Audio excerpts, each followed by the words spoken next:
Welcome back to the Black Table. We're here at the Black Star Network. My name is Greg Carr, your host. And each week we take a topic, an author, a conversation, a theme, and do a little bit of a deeper dive to help the community stay informed. This week, we have decided to focus on a topic that is making headlines all over the world and has gained renewed interest here in the United States, the topic of reparations. We know that the first recorded case of reparations for slavery in the United States in terms of a legal petition was the former slave Belinda Royal, enslaved African in 1783 in the form of a pension. And the reparations fight, which began on the shores of Africa, persists to this day. We've all heard of Special Order 15, the 40 acres and a mule order in South Carolina. I'm sure that many people have found renewed interest because of the work of Ta-Nehisi Coates in the Atlantic magazine, The Case for Reparations. And you may have even heard of recent conversations in California about the possibility of extending reparations. And so we're going to talk about all of that and more today with two long distance runners in the long reparations movement. They inherited this movement from generations of African people who have struggled for reparations over the centuries, particularly in the United States. Women like Queen Mother Moore and Callie House, men like Amari Obadele, and so many others. So we are joined today by Queen Mother Mashariki Jawanza, who is the female co-chair of the National Coalition of Blacks for Reparations in America. She is an educator. She is an activist. She is a community leader. When we first met each other, she was working for Indianapolis Public Schools in the Office of Multicultural Education, where she did curriculum development, leadership development, among many other things. Welcome, Mashariki.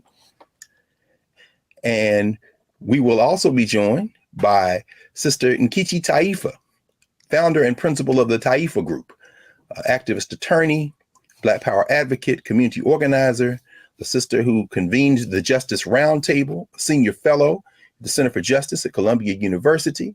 She has worked with the ACLU. She's president of the DC chapter of the National Council of Black Lawyers.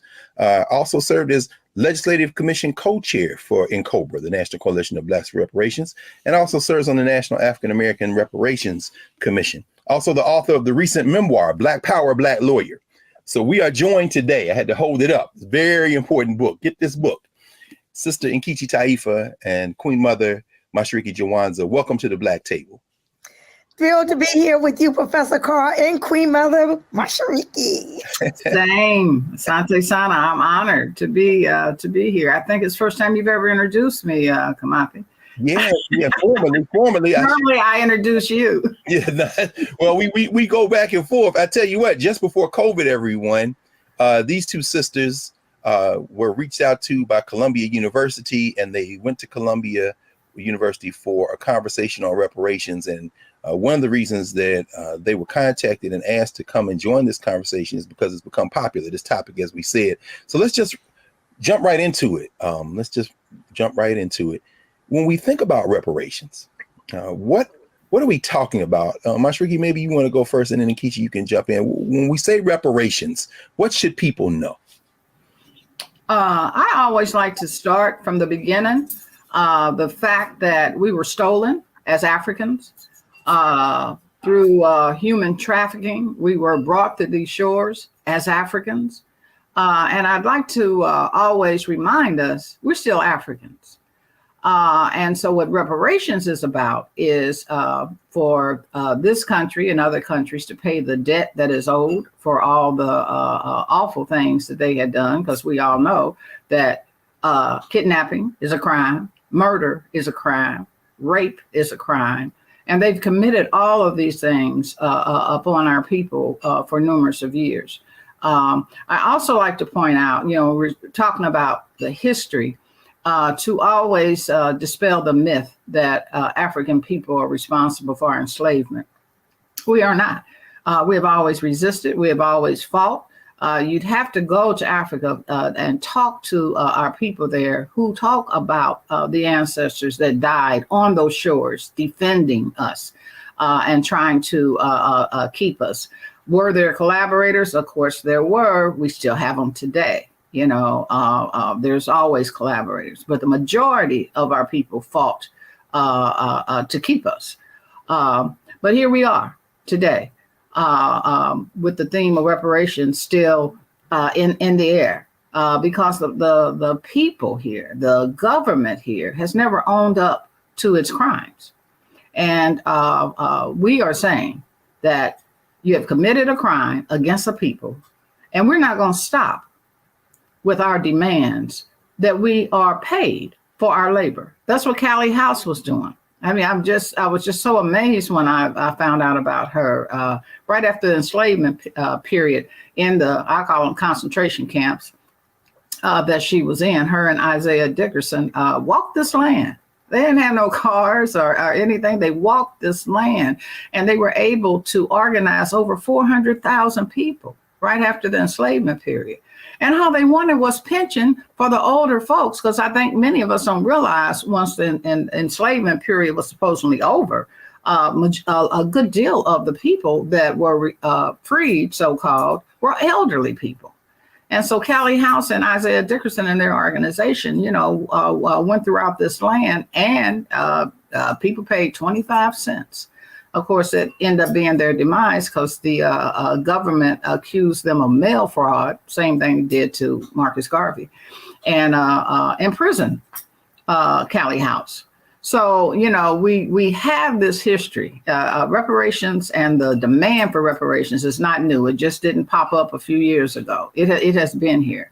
And I really like to credit Sister Nkechi, Baba Hannibal, Imari Obadeli, Adra Artora, and all the ones who formed Queen Mother Moore and Cobra, which has put it on the modern stage. And we're continuing their work. That's our job.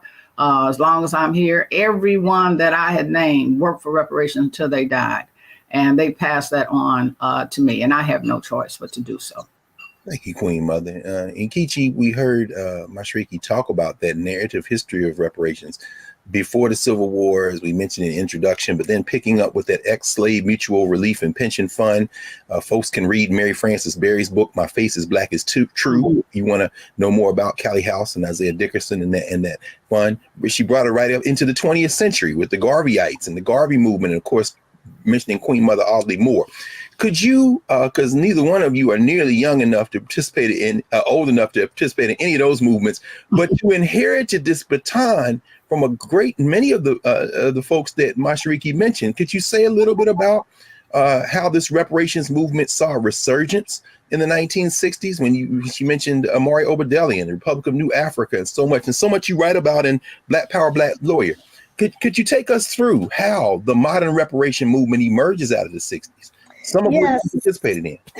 Yes, thank you so very much. And thank you, Queen Mother, for that very illustrious history. And you spoke about Queen Mother Moore because she is the one who actually ushered the reparations movement into the current era, I guess you could say. She started with the Garvey movement, but she became active in every single reparations movement until her death. I think it was in 1996 or 1997. She formed in the 50s the Ethiopian Women's Association and other groups calling for reparations. She called for payment for the genocide that we have been suffering. She influenced the civil rights movement. She influenced the South African anti-apartheid movement. She influenced the Black Power movement. She was the influencer with respect to the Republic of New Africa, the Black Panther Party. Many of these organizations during the 60s, in fact, every single organization, a Black nationalist, Black Power movement during the 60s had as part of their platform, their 10-point program or whatever platform they had, the issue of reparations or restitution. I remember myself being influenced by the Black Panther Party's newspaper. I'm 16 years old, selling Black Panther paper newspapers on the streets of Washington, D.C., looking at their point number 3, dealing with restitution for mass murder and enslavement of Black people. The Republic of New Africa in 1968, in its Declaration of Independence, stated that we claim no rights from the United States other than those rights belonging to oppressed people anywhere in the world. And these include the right to damages, reparations due us for the grievous injuries sustained by ourselves and our ancestors by reason of U.S. lawlessness. And I know this, like we wrote the Declaration, the Pledge of Allegiance and all like that. I learned our history, what we call New African political science at the feet of these elders, such as Imari Obadeli and Chokwe Lumumba, Queen Mother Moore, and the like. And you had organizations, the Nation of Islam, the African People's Socialist Party. We had organizations, the National Black United Front. We had civil rights groups. We had James Foreman, the senior, not the junior, who is currently a professor at Yale, but the senior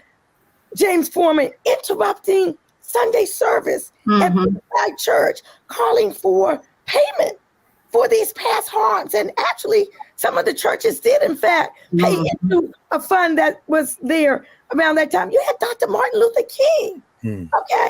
Yeah, he was talking about coming to Washington to cash that check. And I know it sounds metaphoric, okay? But he believed in recompense, amends for the harms that had been done.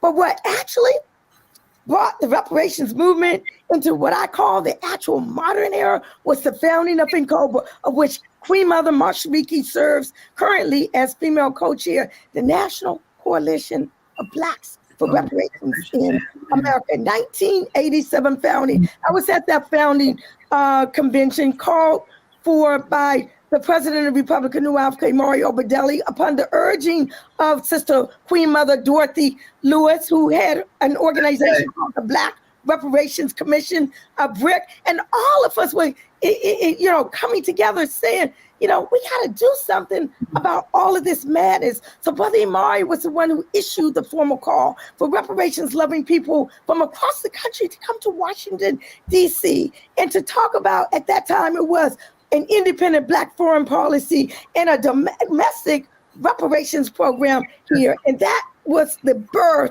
of NCOBRA. And, it wasn't like everybody was of one mind.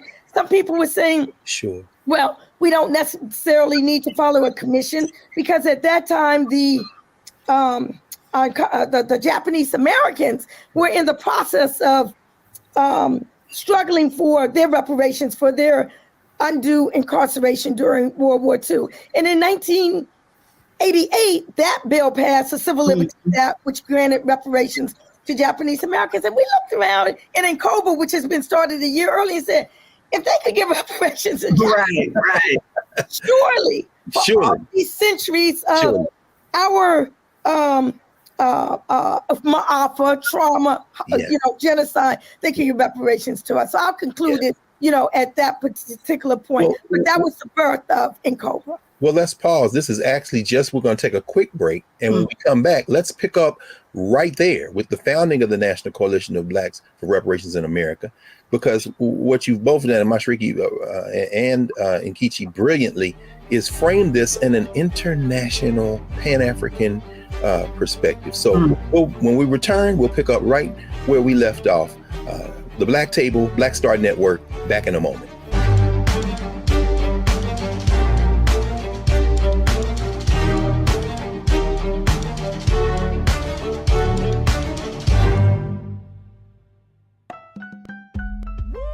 We're all impacted by the culture, whether we know it or not. From politics to music and entertainment, it's a huge part of our lives, and we're going to talk about it every day right here on The Culture with me, Faraji Muhammad, only on the Black Star Network.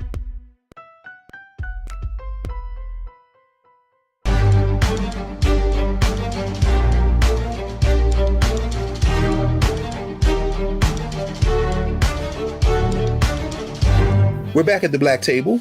Greg Carr, joined by Nkechi Taifa and Mashariki Jawanza on the subject of reparations. And I'm sure that folks are pausing this, taking notes. You are getting the primer you need to be able to have an informed conversation about this. So we know that it didn't start with an article in The Atlantic by our brother Ta-Nehisi Coates. It didn't start with the recent social media phenomena known as the American descendants of slavery. And it didn't start with any of the kind of sensationalistic debates and conversations taking place. This is a long range movement. And Kishi, when we left, you had brought us to the founding of N'COBRA, of course, and you and Mashariki, of course, long time founding, grounding members of N'COBRA and leaders in N'COBRA. We know now that shortly, around that same time, and I guess we might call that Nation Islam calls their history the Detroit history, Detroit playing this outsized role. Could you talk a little bit about the piece of federal legislation that just left committee, H.R. 40, and some of its roots and some of those stalwarts in Detroit, like Reparations, Ray Jenkins, and of course, Congressman John Conyers. Mm-hmm. Give us the roots of, for those watching, you know that there is a reparations study bill that is working its way through Congress. Could either of you give us some of that Detroit history and talk about where H.R. 40 came from and what it really is? Okay. If it's okay with Nkechi, I will start and then I will she can bring us up on where we are now, and we are at a very historical place, but then maybe I really should let her do it because she was there. I came into N'COBRA a few years after all this got started, but the person I met was Reparations Ray, who was constantly talking about reparations and constantly telling his friend, John Conyers, you need to produce a bill. You need to bring forth a bill. And again, Nkechi can fill in the details of that. And so when I came in, that's what we were doing. We were moving towards HR 40 as well as another lawsuit that was in the works. And that came about and was always on the table. Reparations Ray made sure not only, we say all the time, it doesn't matter what you say, it's what you do as to who you are. And Reparations Ray raised the money. He raised the money for us to have a lawsuit. He raised the money for us to push HR 40. And he did that until he died. And we have nothing but respect for Congressman Conyers because he kept it going over 20 some years. He kept it going. And here we are now with, I think, about 218 signatures on that. And we still have a lot of work. These are congressional co-sponsors, 218 so far. Yes. We still have a lot of work to do. And I know Nkechi's been right in the midst of that work. So I'll let her bring us on up to where we are. Yeah, help us, Nkechi. In fact, I remember a talk you gave a couple of years ago at your beloved Howard University School of Law, where you served, of course, for many years on the faculty and were the founding director of the Equal Justice Program. And you really walked us through this multi-pronged strategy, community activists and community workers, but also battles in the courtroom. It's fascinating as I'm sitting here listening to you, sisters, how many Black women are involved in this. When you mentioned Aju Toro, when you mention yourself as lawyers, because help us understand this multi-pronged strategy and where HR 40 fits in it. Okay, so thank you very much. So it is a multi-pronged strategy because we're not a monolithic people. And even when HR 40 was patterned directly off of the Japanese American Redress Bill, which first called for a commission to study the issue, and then it was to develop proposals. The strategy was not 100% agreed upon by all the reparations-loving people who came. Some folk were saying, we don't need a commission to study. We already know what this issue is. And then other people were saying, well, this is the way the Japanese did it. If we go exactly that way, there's no way they can counteract our demands. And so those who disagree, we just agree respectfully to disagree. And those of us who agree to go along with the approach Congressman John Conyers did. But it never devolved into disrespect or name calling or any of some of these things that we're seeing cropping up now. We principally agreed to, let's see how this goes. And so it was a strategy, and it was a very successful strategy. Why do I say that? Because during that time, it's not like it is now, where it's sexy and fashionable and hip to talk about reparations. Mm-hmm. Back then, it was fringe. And it was difficult to even get people to feel comfortable, even just mouthing the word reparations. We were really in a different time then. So I said the strategy was successful because calling for a commission to just study the issue during those early days allowed NCOBRA to really mainstream the reparations movement. It wasn't confined within the Black Power, Black nationalist arena of which I came of age of, but it expanded to sororities and fraternities and religious and faith organizations and civil rights, the largest civil rights and civil liberties community, because it was easy. How could you disagree with just a commission just to study? And as I told Ta-Nehisi when he was writing his article, HR 40 did not give 1 red cent to anyone. It was just a commission to study the issue. And so it allowed us to have quite a number of proliferation of municipalities across the country. I'm not talking about within the last 2 years. I'm talking about 25 to 30 years. Right. Walk us through that. Let the people know. Y'all let the people know.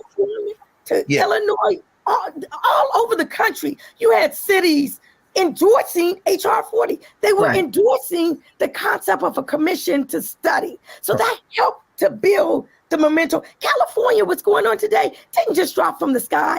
Evanston, Illinois, with the reparations that they are giving out, did not just drop from the sky. It dropped from 25 to 30 years earlier when legislators, upon the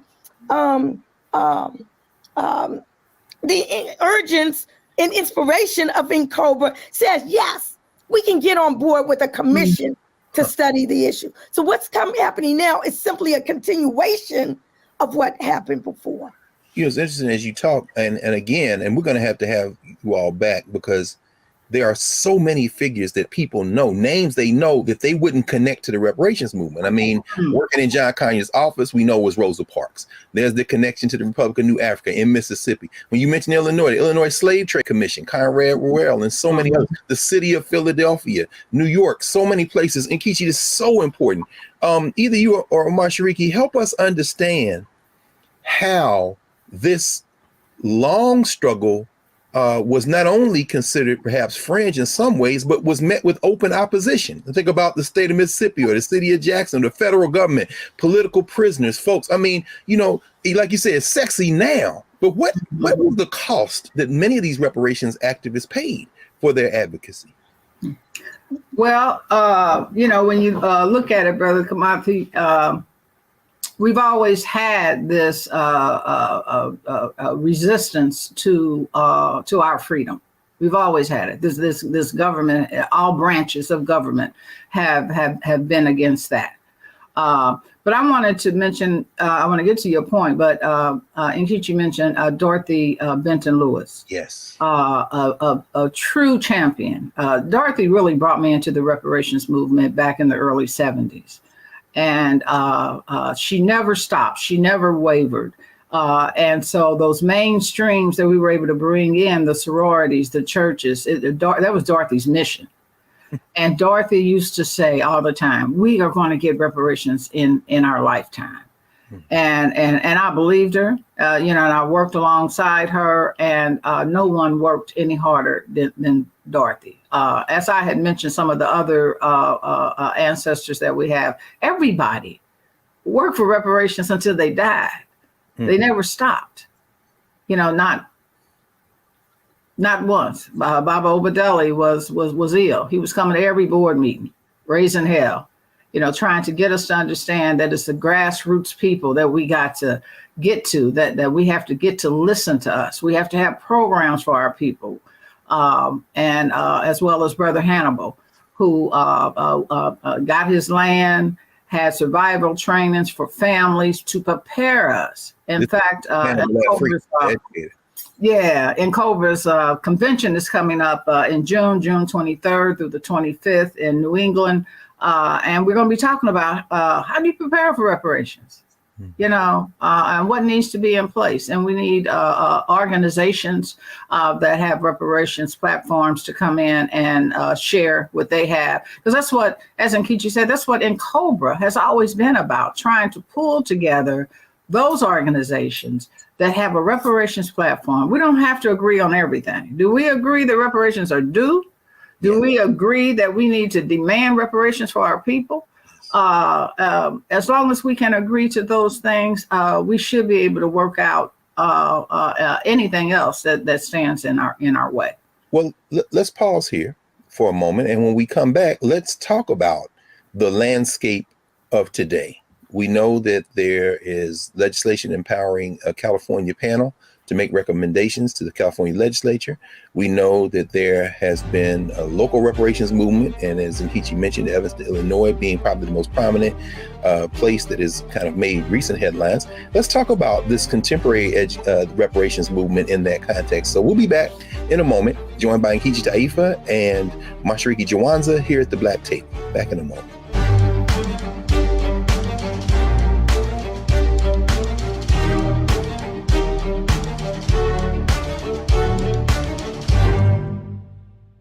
Hi, I'm Dr. Jackie Hood Martin, and I have a question for you. Ever feel as if your life is teetering and the weight and pressure of the world is consistently on your shoulders? Well, let me tell you, living a balanced life isn't easy. Join me each Tuesday on Black Star Network for A Balanced Life with Dr. Jackie.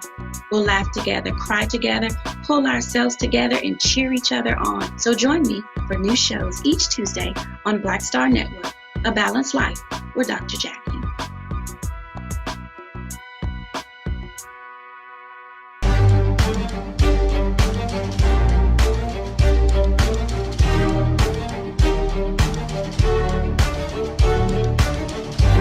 We're back at the Black Table, the Black Star Network, and we continue our conversation on reparations with Nkechi Taifa and Mashariki Jawanza. Nkechi, given the thrust that you all have led us through, we've now seen a burst of interest in reparations and another wave of movement. And this wave of movement, while certainly building on the momentum of the long reparations movement, there are some other elements that have come into view. And I think about our sister Jam Aminor, and I think about the fact when you all convened in New York to create the National African American Reparations Group, certainly Ron Daniels playing a major role in that, another longtime reparations activist. Could you talk to us a little bit about what's going on in California, what's going on in Evanston, Asheville, places like that, local reparations? How do you read this current interest in reparations and the push certainly legislatively to try to secure reparations for us? Okay, well, it's a direct flow from the inactivity of HR 40 over the past 30 years. While state and local municipalities have been picking up the banner, the federal bill has not had a vote on the full floor. Just recently, there was a vote in committee, which was phenomenal, absolutely phenomenal. And as Queen Mother said, there are now more committed co-sponsors than ever. There are actually 216 committed votes. But what's happening across the country is that folks said, we're not going to necessarily wait on the federal government. We can and must start doing this now. The federal government was not the only culpable party. There was also state and local municipalities, religious institutions, academic institutions, industries, corporations, private estates. So all of these culpable parties need to have redress. So the state of California recently passed a bill patterned off of HR 40, California AB 3121. They are engaged in historic hearings right now. Prior to that, the city of Evanston, Illinois used a very creative strategy using tax dollars from their legal cannabis industry to fund reparatory justice initiatives that they deemed essential in that jurisdiction. Across the country, there are commissions just popping up from Asheville, North Carolina, to Massachusetts, to Vermont, to in Missouri, Chicago, Minnesota. I mean, the list is growing almost daily. There is a danger, though, and the danger is similar to the danger that happened with Callie House and with Marcus Garvey and with the Mario Badelli. The activity, the activism in the past, and hopefully I'm seeing rumblings in the current is being criminalized. And interesting. What do you mean by that, Nkechi? well, if folks remember the COINTELPRO, the FBI's one secret illegal campaign to disrupt and destroy the movement, they don't talk about reparations as part of that. But the people that they were targeting, the groups, the organizations, the Black Panther Party, the Republic of New Africa, the Nation of Islam, all had reparations as part of their platform. As Queen Mother said, Callie House went to prison advocating for reparations. Marcus Garvey went to prison for advocating for repatriation, not swimming in the ocean naked, but with amends from the U.S. Government. And there are forces going on now that we don't, maybe 50 years from now, we might see exactly what was going on and what was happening, but there are disruptive forces happening now that the ascendancy of reparations has taken center for. Reparations is on fire. It's spreading across the country, and we must not allow that fire to be extinguished. Well, let's tie this together. Actually, this is good for both of you. You struck on something, Mashriki and Nkechi, that is very important. I thought about you and Mashriki in the same moment, because I think about, 21 years ago, the World Conference Against Racism in the fall of 2001, where the delegation from the United States was able to push through not only reparations language, but the assertion that we African people are subject to genocide, even in the United States. We saw that in 1951. Crime against humanity. Absolutely. I guess I'm thinking about this in the context of the recent hearings in California, where the study commission recommended to the California legislature that reparations be restricted to those who could prove that they had an ancestor enslaved in the United States. So excluding African people who came here after enslavement. And what you just laid out for us really raises a question in my mind for either of you. And that is, what is the value of the struggle for reparations in the United States being linked to these international reparations struggles? What have either of you seen and experienced as the strengthening of local reparations demands in terms of a U.S. demand by connecting it to these international reparations movements? Well, the international connection is extremely important because, as I said, they kidnapped us as Africans. They scattered us all over the world. More Africans in Brazil outside of Africa than any other place. And as a result of that, we are bound by our oppression. There needs to be payment. There needs to be recognition of the pain that has been forced upon us as a people all over this world. And so that's our connection as a people. Now, Brother Hannibal Afrique tells us that people here in the United States has to go have to gain their reparations from the people here. People in Brazil have to gain their reparations from the people there. But we support that. We work very closely with the reparations movement in London. Sister Esther champions that. And I wanted to just speak briefly, and I'll turn it over to Nkechi about this lineage. There's nothing wrong with finding out your lineage. But when you base reparations only on that, you displace a lot of people, because it's the obscenity that our history has not been recorded, that we can't go back to understand where we're from. And to use that as the only basis for reparations, you really are displacing many of our people. And for folk who might not know, when you say lineage, of course, we think about scholars like Sandy Darity and Kirsten Mullen down in North Carolina, and many others who are advocating that lineage, you have to prove your descent from an enslaved person in the United States in order to file any potential claim for reparations. Is that how you understand lineage to operate? That's how I understand they are interpreting it, but right. And I'm saying that we're not limiting our fight for reparations to just that group. No one is saying that you shouldn't find out where you come from. For those that can, that's great. But we have, we need institution building. We have to teach our people about self-reliance and how to take care of themselves without being so dependent on these folks that we have been dependent on for all these years. There's so many things. We talked about what's going on in Evanston with the cannabis piece. Who has looked at all our brothers and sisters still in jail for possession of marijuana? Yes. While these white folks are out here making millions selling legally marijuana. And so, that's a reparations case, that's what we have to do. We have to bring attention to those things that they are using, to keep us down. After all these years, they still feel the need, to keep their foot on our neck. And so, we have a lot of work to do with our young people to understand their role in understanding who they are, and that, self-determination and self-reliance is where we have to be as a people.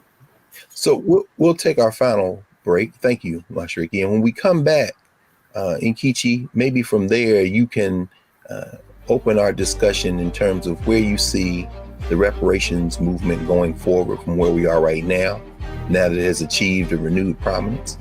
And we will pick up with that conversation in a moment after we take this brief break here at the Black Star Network with the Black Table. Back in a moment.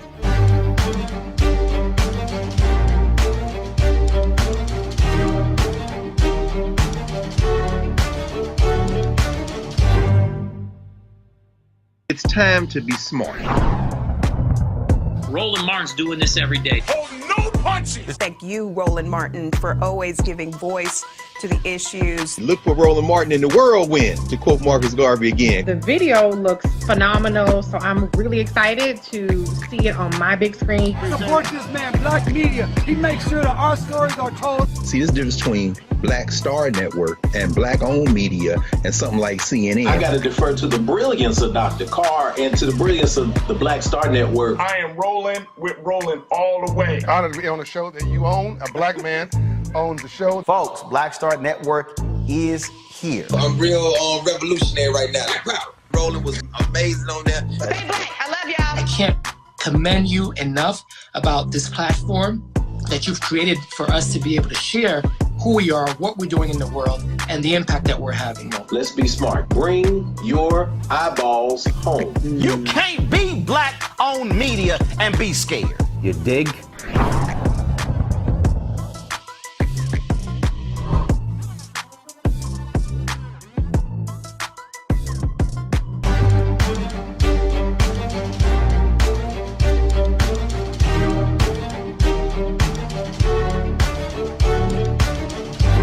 We're back with our final segment here at the Black Table, joined this week by Mashriki Juwanza, the female co-chair of the National Coalition of Blacks for Reparations in America, and Nkechi Taifa, founder and principal of the Taifa Group and a founding member of NCOBRA, and so many other battles that she's waged over the years. Nkechi, help us understand, because you have been nonstop over cross platforms making these arguments. And again, the legal arguments just fascinate me, how a lot of folks are relying on law that isn't anywhere in the Constitution, and that in fact is judge-made law. And I wonder what goes through your mind as you look at where we are now, whether it be HR 40 or the California proposed reparations model or the local reparations movement.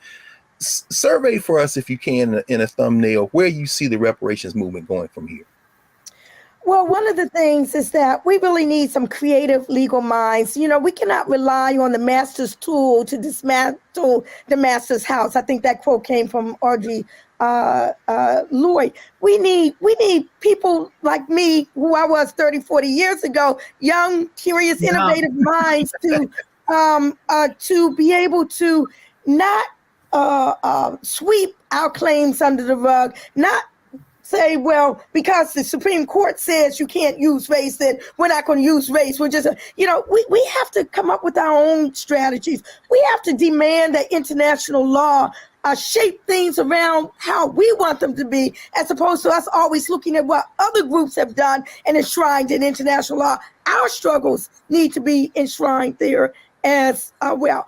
At this stage now, where we've gone beyond people being comfortable mouthing the word, people are very comfortable with it now. We need our strong minds to come together and look at exactly what does reparations look like. And as Narc says, no amount of monetary resources will ever compensate for everything that we've been through. And I might add, it's not just about closing the black-white wealth gap. That's not the only harm. That was a huge harm. And then Kobe has 5 injury areas of which Queen Mother spoke of once in terms of the criminal punishment system. And you have the black-white wealth gap, and you have the health disparities, you have the educational inequities, and you have the peoplehood, the nationhood. And each one of those needs to be addressed. So that's what I see, Professor Greg Carr, going into the future, looking at each of those injury areas and determining just what the amends for that will be. And again, it's not just in monetary dollars. I'm not saying that's not a part of it. I personally feel it is and should be, but it's much more than that. Much more. And Timothy, can I mention, because you had mentioned the World Conference Against Racism. Now, one thing in terms of this whole international connection, we were there. And we talked to our people all over the world, and we discovered, not that it was, not in front of our face, we all have been oppressed. We all are in the same boat, with the same conditions wherever we were. And so there was a unity that came together amongst our people, and really we were fired up, ready to go. And then, of course, as you know, while we were there, 9/11 happened. And I think that's critically important for people to understand. Had it not been for 9/11, 2001, that World Conference Against Racism, I think, would have been much more prominent in the imagination. So you're saying while y'all were in South Africa, what kind of, and as we know, of course, Colin Powell, Secretary of State, Condoleezza Rice, National Security Advisor, the United States government came out in opposition to much of what they all walked out. It was embarrassing to even have to admit that you come from the United States and hear some progressive things were trying to happen. We had so many issues. I had a sister that I know that was in the European bloc, and they tormented that lady because she would not vote for Israel. So I learned a lot in terms of what our people are going through throughout the world, and guess what? We all have the same types of issues. We are being treated as we always have been treated, less than. And so I think we're saying now in terms of the future reparations, hey, we are more than, and we are going to demand what is rightfully ours. Acknowledge your mistake. They just damn fools. But they could have been done with this. They could have done 40 acres and a mule. It's so much that could have been done, but they're so determined to keep us down, which is why we've got to the future is to organize our young people, for them to understand again who they are and what self-reliance and self-respect is all about. And I look forward to continuing this movement with these young people. And I am optimistic that and hopeful that we will see reparations in our lifetime, as Dorothy Lewis Benton has said. Yes. Well, we're almost out of time. I do you erase something? Oh, no. Yeah, it was so fast. Don't worry, we're going to come back. I mean, that's the beautiful thing about Black Star Network. It's Black owned, so we can always come. We need to have this conversation again. I'm hoping that Mashariki, what you raised is so important in terms of the value of reparations for our people, and also just in terms of society. As you said, they could have been done with this. Kichi, when people say, well, you giving this to Black people, how does this benefit me? How does reparations benefit society generally in your mind? Well, I just want to say something first, is that yes, of course. It's not like the United States hasn't paid reparations. They paid reparations to the white folks in 1862 pursuant to the D.C. Compensated Emancipation Act. They didn't pay it to us, like Marshall said. They paid it to the white folks. Wait, hold on, Counselor. Yeah. Somebody may have missed that. You saying that there was reparations paid somewhere in this country during enslavement, but not to the people who were enslaved? Absolutely. It was provided as incentive to the white folk to free us. They paid them to free us. Not only that, I recently found out that in 1892, the descendants of 11 Italian lynching victims in New Orleans received cash reparations from the United States government. So it's not like this is a foreign concept. I'm not even talking about the Japanese American reparations bill in 1988, but I'm talking about all throughout history. And then the giving of the land. They took the land from our 40 acres in the mule and they gave it to the white folks. They did not allow us to benefit from the Homestead Act. We couldn't benefit from the GI Bill. That we were subjected to redlining, educational inequities, health inequities, mass incarceration, murders, lynchings, I mean, everything. But other groups get compensated, but we got affirmative action. That was about to go away very quickly. So it is owed, it is due, it must be paid. And that it's the only way that there will ever be any type of healing in this country. Thank you. Thank you. On that note, Mashariki Jawanza, female co-chair of Cobra, and Nkechi Taifa, principal and founder of the Taifa Group, reparations lawyer and warrior. Thank you both for joining us for this all too brief hour at the Black Table. And I hope you all will come back soon so we can continue this conversation, because it's only going to get more intense from here. Thank you both. Thank you both. Thank you, Carr. Of course. My privilege. Being a long distance runner yourself. Oh, no, I'm just... Reparations Town, come to New England, June 23rd, 25th. Help us hammer it out. What's the website, Mashariki? For more? Cobra. CobraOnline.org. CobraOnline.org. And I have a website too. Oh, yes, please. ReparationEducationProject.org. Reparation, no S. ReparationEducationProject.org. ReparationEducationProject.org.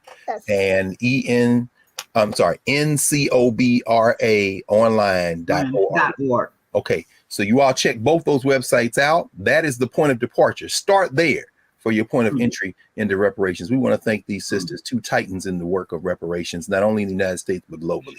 Thanks again. Unity is the key. Unity is definitely the key. Ashe. Back in a moment, we'll clear the table.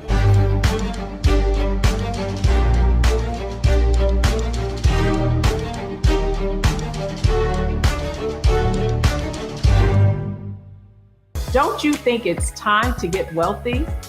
I'm Deborah Owens, America's Wealth Coach, and my new show on the Black Star Network focuses on the things your financial advisor or bank isn't telling you. So watch Get Wealthy on the Black Star Network.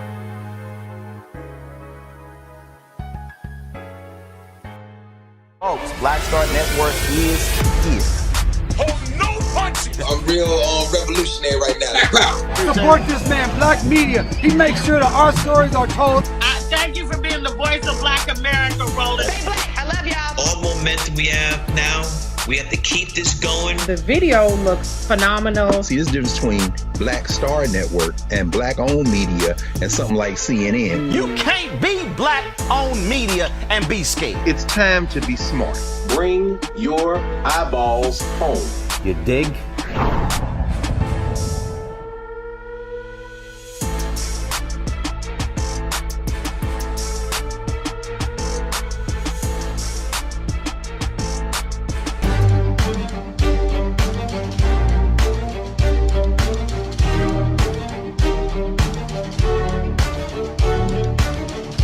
Welcome back to the Black Table. We've had a powerful hour spent discussing reparations, and there are any number of quotes we could use to clear the table today. There are so many ancestors that were evoked today by Nkechi and Mashariki. Queen Mother Moore, Dorothy Benton Lewis, Hannibal F. Freak, Amari Obedelli, and so many others. But we all remember that all of these ancestors and all of these elders and all of the current warriors and future generations must always remember that while we are owed, as Mashriki said, unity is the key. And at the center of unity is reconciliation and self-repair, self-determination. That is the empowering engine that drives reparations and the reparations movement. So thank you for joining us here at the Black Table, and we'll see you next week on the Black Star Network. I'm Greg Carr, your host, and thanks again. See you soon.